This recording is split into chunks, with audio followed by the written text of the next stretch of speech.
Hello and welcome to this video demonstration of editing videos in Blender on AmigOS 4.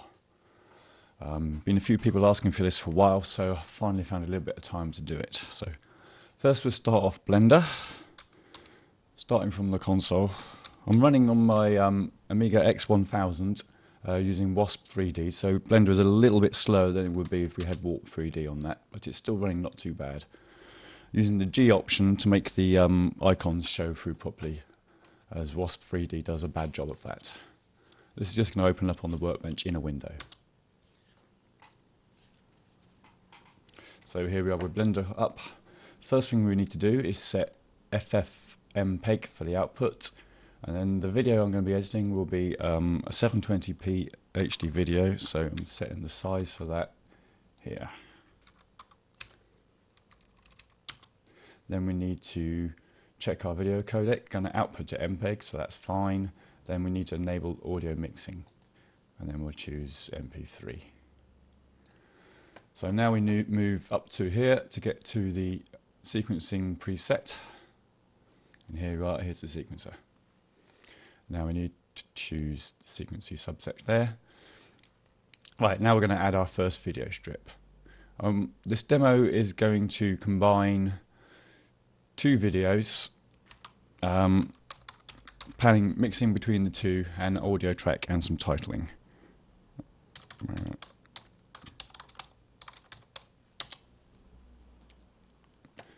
Here's the first video.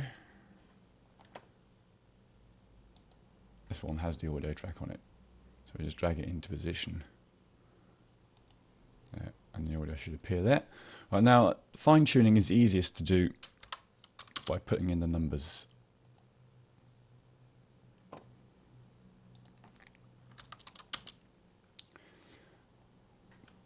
Hover the mouse over the strip and then press the home key. Right, now I see immediately that I made a mistake. I forgot to set the frame rate to the same as the video, which is 30. By default is 24, and in the video it is 30, so we need to change the frame rate down there. Then we can go back and add that video again.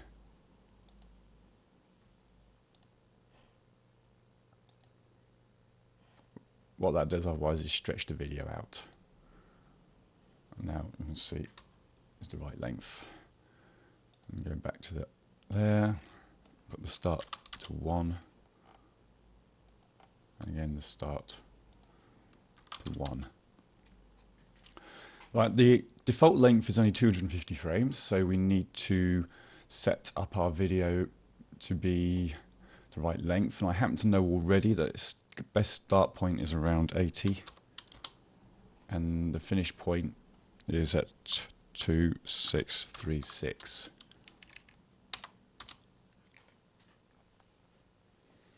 So now at the start, you see the green line shows the beginning, and then if I move to the end, the green line shows the end. Right, in the video display here, can press home to zoom, show the whole thing, and the mouse wheel scrolls in and out. So I set it to there so you can see the whole video. Surprise, surprise, it's me playing the guitar. Okay, so now we need to load in our second video. This one is not such good quality as I captured it on a webcam, and in fact it was a much lower frame rate, so I had to pre-process it in FFmpeg to make it the same frame rate as the main video, which is 30 frames per second.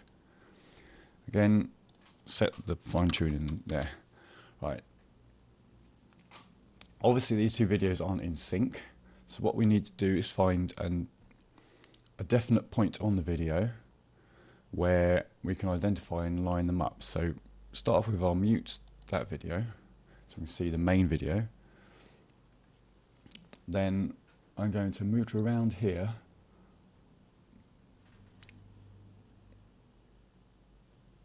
go to the audio tab and switch scrub on.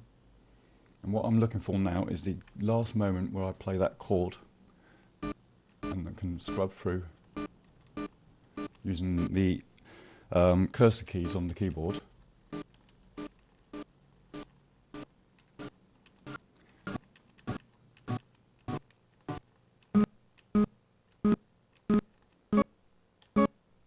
Right, and that's the point that I can recognise in the other video to sync the two videos together. Hopefully the scrubbing sound is coming through on the video as well. I'm recording the video on a separate machine as the capture box doesn't record audio. So it's been mixed externally with the vocals. Right, so now we unmute, go back to the sequencing tab, unmute the other video. Now we press G to move it, and we're going to move it with the keyboard to start. Right, that's a bit, let's just get it, move it with the mouse just to bring it a bit more subtly. Right, it's a bit too far. Just further back a little bit. Right. Now I'm just going to adjust with the keyboard until I get to the point. Oh, that's still a bit far, so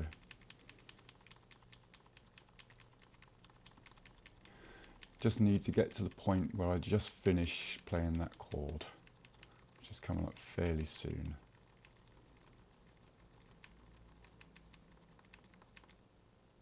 There we go.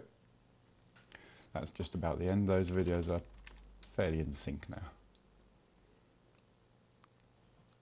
So then just click left. Oh, classic mistake. Move the mouse. I did that on the test version. Right. So repeat that process.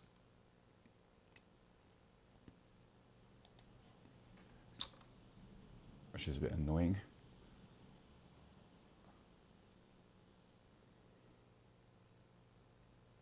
Faffing around a bit now. Too much pressure when you're doing it live. Right, now I'm moving it with the keyboard again. Using the arrow key. Can't hear the scrubbing for some reason. Oh no, because I'm moving the video, not the timeline, sorry. And it's just coming up about now.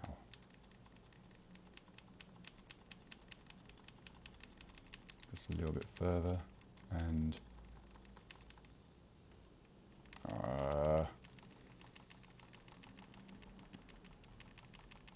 here it comes. And yes, that's it there. Right, so now click the left mouse to lock that in place. So now we have two videos in roughly in sync. If I had a clapperboard or something, I could have done that a bit more accurately. Or if this, now this video is actually, you can tell from here, it's only a 640 by 480 size, so that means it's the wrong aspect. So what you want to do is crop that, taking 60 pixels off the top and 60 off the bottom, so that it's in the right aspect ratio to the whole video and showing part of the guitar, which is the most interesting bit. Right, now so we need to blend these two videos together. So what we do, we choose an effect, and then we choose crossfade. Right, these two strips. So select the video, press shift and select the next video. Now add effect, and then go to crossfade. That adds a new effect in the top. Now click the left mouse just to hold that in position, otherwise it bounces around. Well, what this is doing now is fading from one video to another video over the whole video, but that's not what we want. So what we need to do is go to the IPO frame locked. Now we want to set up a couple of points where it fades from the main video into the side video. I'm doing hand gestures now, which you can't see. So put in a point to start with, 0, and then what I do now is just put in a quick point at the top, so that when I zoom by pressing home, it doesn't zoom right into closely around 0. And then go to the other end of the video, and then in view here choose center on current frame, and then click 0 there at the end, and then we can press home and see the whole timeline. Well, so what we want to do then is choose a fade point. So we click one there. Let's go. All right, go into edit. Press tab to edit. Right mouse button to select that point at the top and delete to get rid of it, because that's just a temporary one. Then we come out of edit again. Click right mouse button clicks in here to add a point. And that's quite a slow fade, so I'm going to edit again. Right mouse button, press G to grab it and move it to make it a little bit steeper. G to grab it, move it a bit steeper again. And then let's set up another one a bit later on. I'm not really looking for the most artistic place to put these crossfades, just to keep the video short, but you would obviously choose the most suitable place if you're working on a video for real. So now press tab to go out of edit mode. So now we've got our crossfades. I can press the timeline there and just start playing, and you'll see it fades from one video. Ah, right, yes, this is another good point. To keep the video playing in sync, you have to press the little speaker symbol there, and then that syncs to the video and plays the sound at the same time. So quickly, crossfade. Fades back to the other video. Now, because it's running with Wasp 3D, that video display is a little bit slow. It's never the fastest ever, but it's not too bad. And the trick is to select this little speaker symbol and enable the crossfade, enable the audio sync. There's also the sync button in the sequencer, which I think helps sync the output video. So now we've got our crossfades. What we want now is some titles. So the easiest way to add a title is to create an image with a title. And the easiest way to do that is to use a separate art package. So bring down. I've deliberately made my fonts a little bit larger so you can see what's going on here. I'm going into sketch block, strangely enough. And now we've got an image there, so I'm just going to resize that to the size of the video.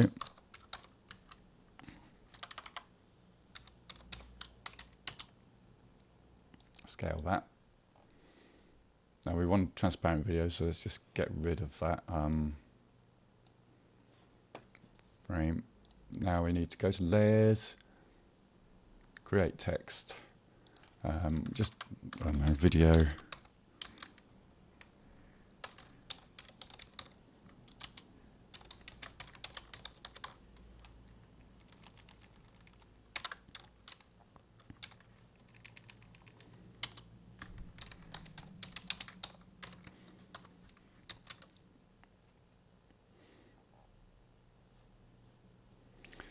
Click center to turn up. Right. The default is around 200 tall, and we've got a 700 tall image, so freelancer text should roughly center. If I set that to 220. Choose a thin brush to outline with. Just choose two interesting colors. I'm just doing this quickly. You can spend more time on this, obviously. This is just really to not spend too much time. Right, then need to grab hold of that and center it in the image. It's a bit garish, but never mind. I mean, you'll be able to see it. And then we can export this as a ping, so that it keeps the alpha channel.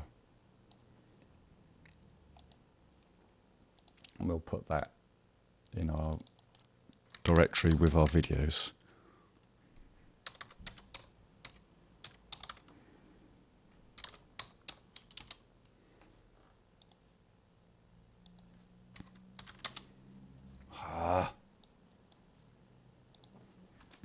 If I could type, it would really help. There we go. And just replace the one from my previous test. So now that's exported, we can go back to Blender. Now, and we add this from the add strip, add images. And then you see title ping there.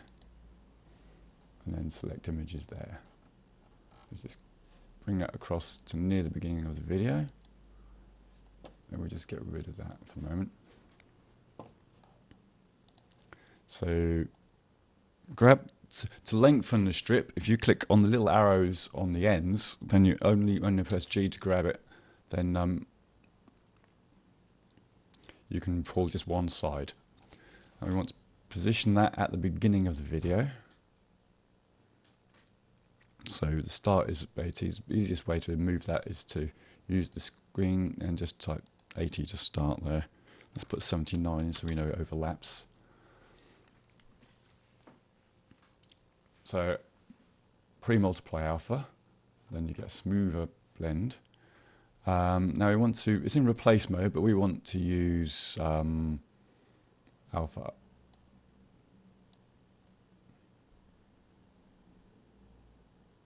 Alpha blending, so you can see the video through it. So we could just run that like that. And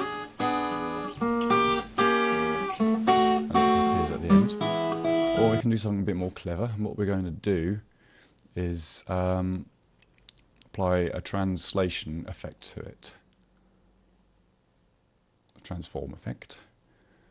So let's get that in. Right, bring that down with there. Set that to pixels. We know this image is 720 high, so what we want to do is to start with it zoomed out. So set 720 here.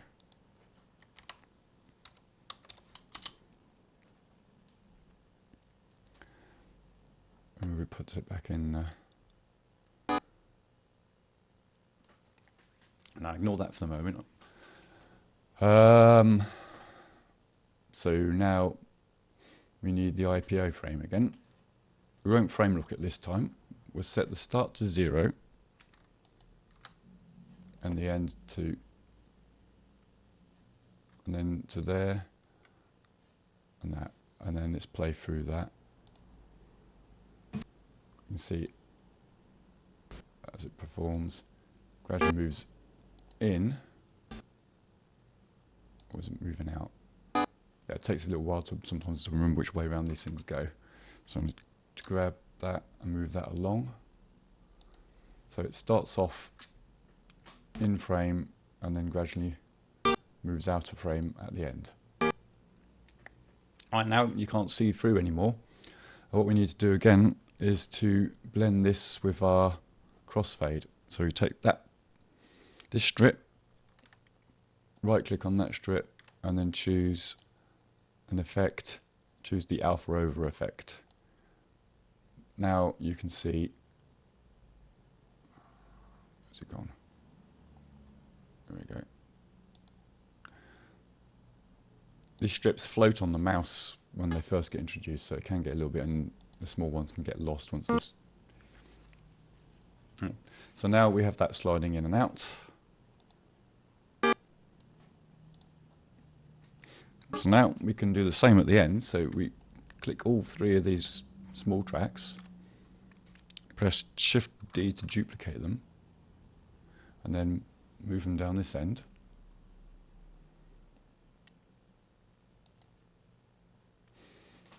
And there, if we just press that to find where the end of the video is, and then grab, try pressing G, and then just move that to line up. Now we want to click on the transform, and this is the wrong way round, so what we need to do is we need to make a copy by clicking on add new. This is now a copy of the same thing, and we can reverse the setting. So click G to grab that, and then G to grab that one. Now the titles will zoom in at the end of the video. I'll just demonstrate there.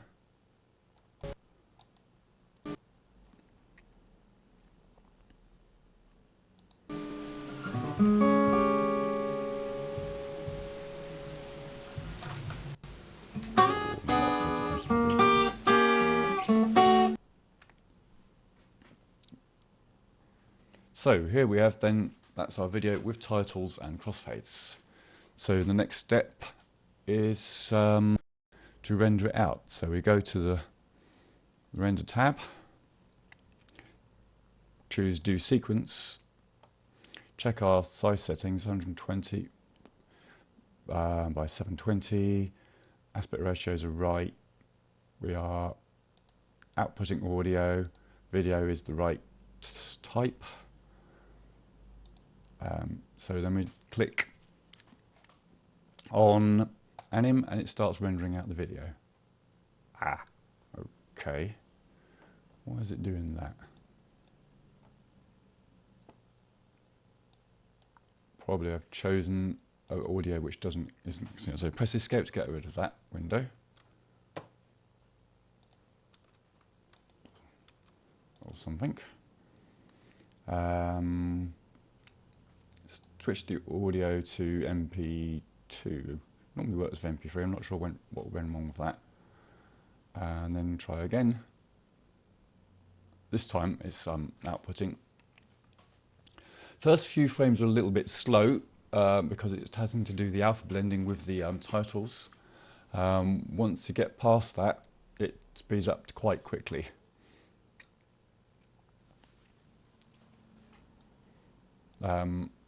One thing I could have done is use shorter segments of the main video, of the secondary video, to speed up so it's not having to crossfade in between. It doesn't make much difference. Once it gets past this slower section, it will render out quite quickly.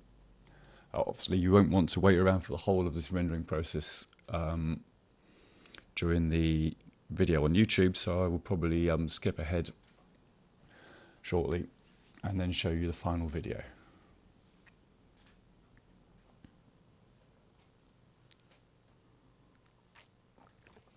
Just have a cup of tea while that's happening.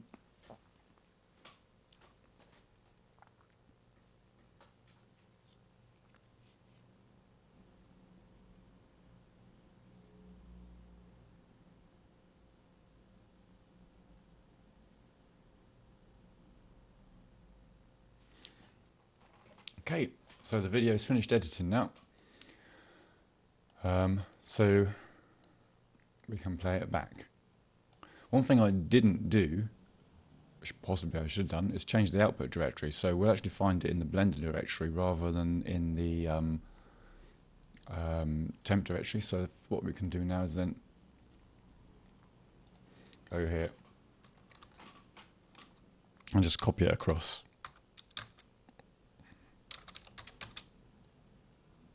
This is a little trick for finding the directory of an application, which I've been using. I will make it into a script really. I don't know what the name will be.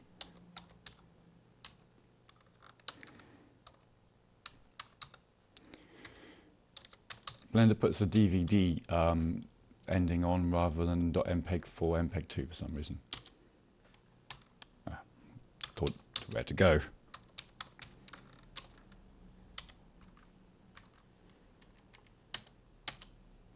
That should copy across.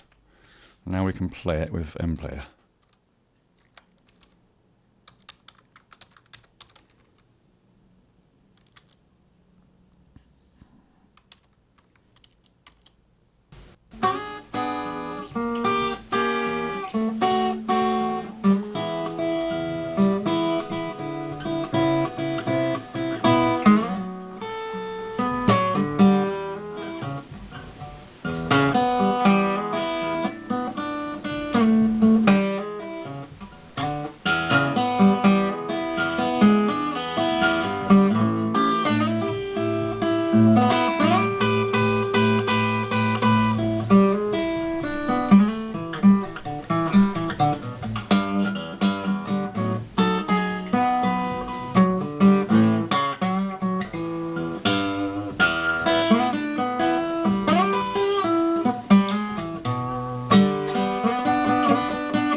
with better quality, we've been able to line that more easily. Frame rate from the webcam is abysmal in low light levels. I just discovered earlier today that it actually compensates for the black t-shirt and lowers the frame rate to increase the exposure, which is rather silly. Okay, that's my demo. I hope you found that interesting and useful. Feel free to ask any questions, and perhaps I might even make a making of this demo, because now I've got to edit this demo itself in Blender. So that'll take a little while, and I'll put this up soon. Okay, thank you. Bye.